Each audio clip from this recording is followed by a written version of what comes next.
चला तर मंडळी, मी आज बनवते दाल पालक।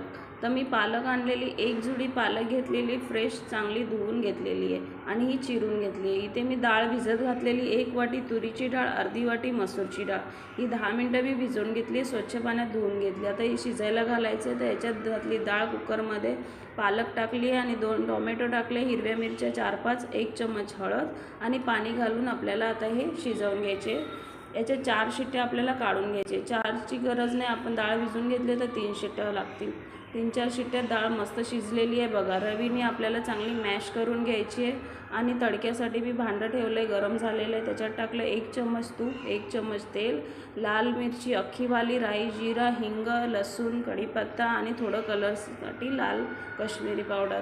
हे चांगला तडका मी तयार करून घेतला आहे। चवीनुसार मीठ टाकलं आणि हा तडका आपल्याला डाळीत टाकून घ्यायचा। तर आपला डाळ पालक असा तयार झालेला आहे। थोडीशी कोथिंबीर टाकायची,